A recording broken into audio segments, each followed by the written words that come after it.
여러분, 우리가 아주 익숙하게 지나치는 김밥집이 있습니다. 학교 앞, 직장 근처, 동네 골목마다 하나쯤은 있는 이름, 김간의 김밥. 늘 그 자리에 있었기에 오히려 특별하게 보이지 않았던 브랜드. 그런데 이 김밥집은 IMF부터 코로나 이후까지 한국의 굵직한 위기들을 모두 지나왔습니다. 그런 김간애가 최근 들어 창업주를 둘러싼 형사 절차 보도, 가족 간 경영권 분쟁, 그리고 일부 점주의 간판 교체 사례까지 겹치면서 브랜드 신뢰가 크게 흔들리고 있습니다. 오늘은 한 작은 분식점이 어떻게 전국 프랜차이즈가 됐고 왜 지금 이런 국면에 들어섰는지 30년의 흐름을 사실 기반으로 처음부터 따라가 보겠습니다. 김간애의 이야기는 성공담이 아니라 실패에서 시작됩니다. 창업주 김용만은 강원도에서 직장 생활을 하다 서울로 올라와 자영업에 뛰어들었습니다. 호프주점은 실패했고 프랜차이즈 가맹점도 몇 달 만에 문을 닫았고 다른 가게는 건물 철거로 점포를 잃게 됩니다. 연속된 실패, 빚만 늘어가던 시기였습니다. 그리고 이 경험은 훗날 김간애의 방식에 영향을 주는데요. 차별이 없으면 버티기 어렵고 프랜차이즈는 결국 시스템이라는 것이죠. 그는 마지막 도전을 택합니다.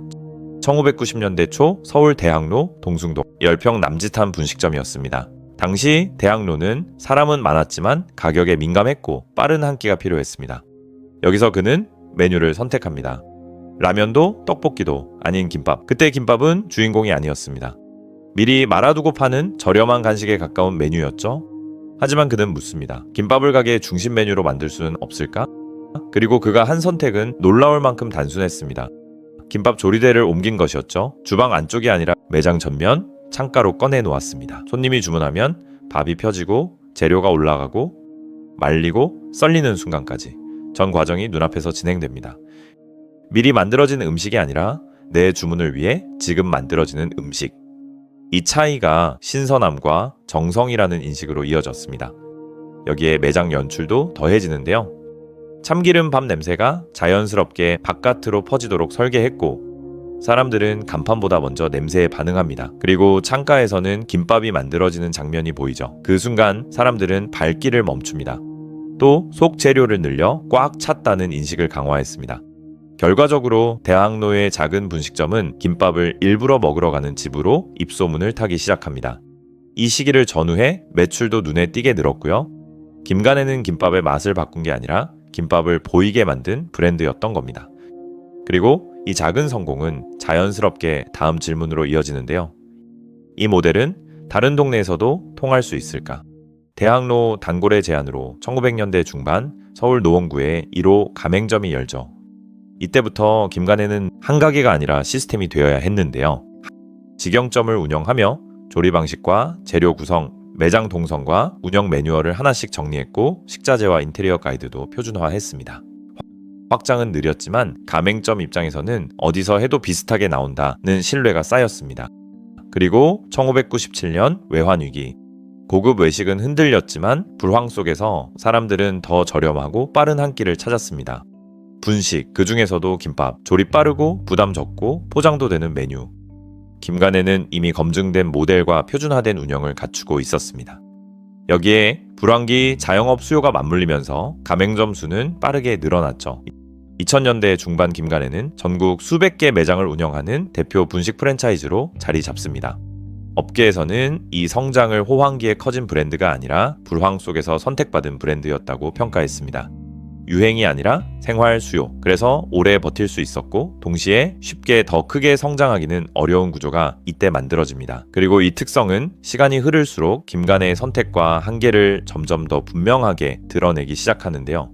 외환위기 이후 빠르게 확장했던 김간애는 2010년대에 들어 분명히 다른 국면에 들어섭니다.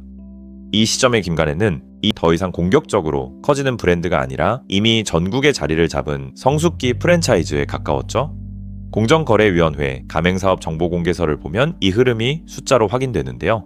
2020년 무렵 김간애는 가맹점 약 449개, 본사 매출 약 329억 원, 영업이익 약 1억 7천만 원을 기록합니다.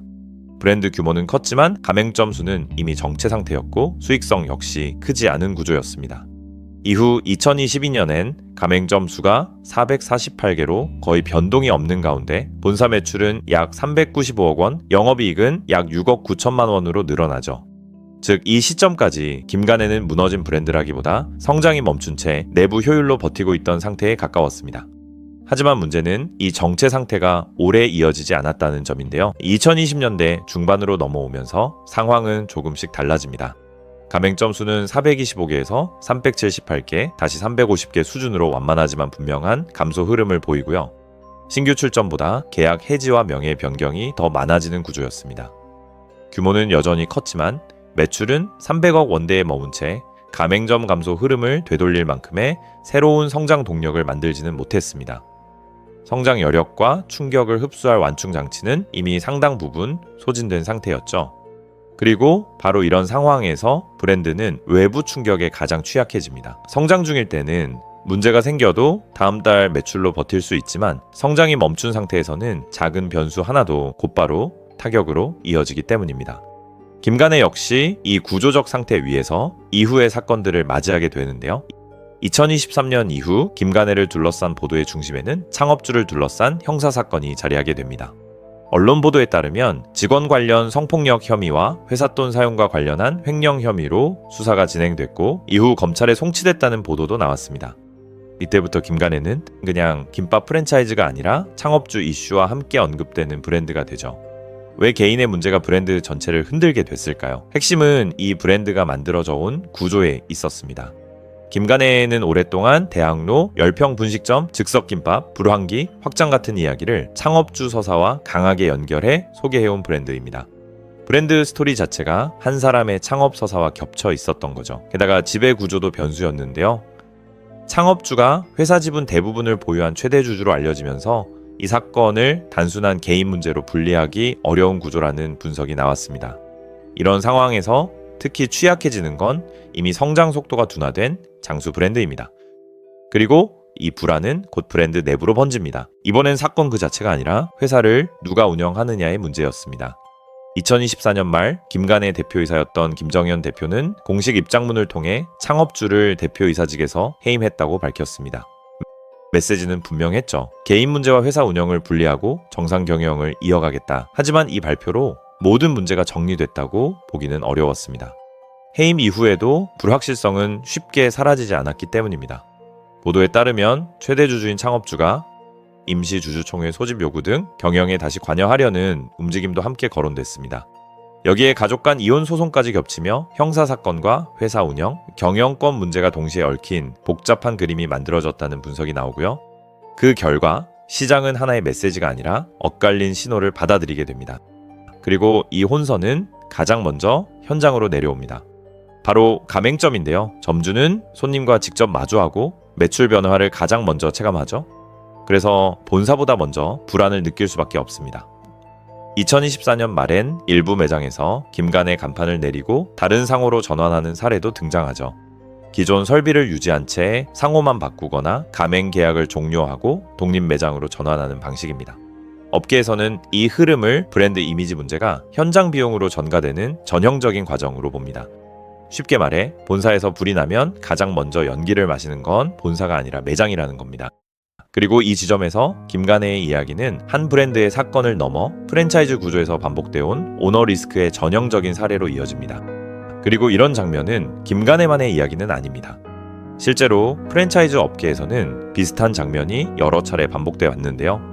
교땡치킨은 임원 폭행, 갑질 논란과 잇따른 가격 인상 이슈가 겹치며 브랜드 이미지에 부담을 안겼습니다. 호땡땡 두마리 치킨은 창업주 관련 사건 이후 가맹점 매출이 급감하며 브랜드가 빠르게 위축됐죠. 봉땡땡 밥버거 역시 창업주 이슈 이후 브랜드 신뢰에 균열이 생기면서 가맹점주들이 집단 소송에 나섰지만 실질적인 구제로 이어지기는 쉽지 않았습니다. 이 사례들의 공통점은 분명합니다. 문제가 발생하면 그 충격은 본사보다 먼저 가맹점 현장에 도달한다는 점이죠. 법적으로는 이를 막기 위한 장치도 마련되어 있는데요.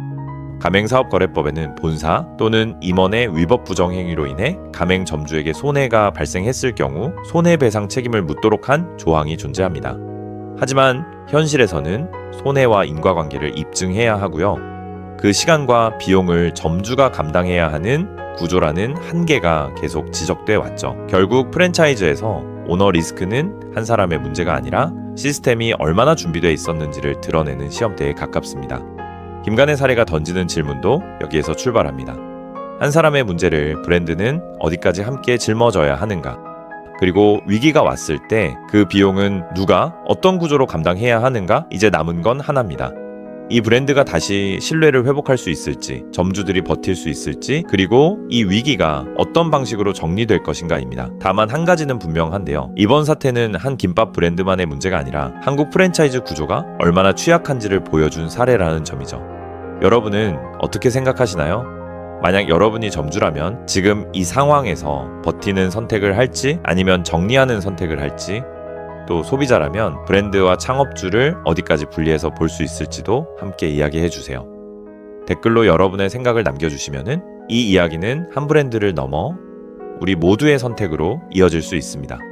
이런 이야기들이 계속 이어질 수 있도록 구독과 좋아요, 알림 설정으로 응원해 주시면은 큰 힘이 됩니다. 감사합니다.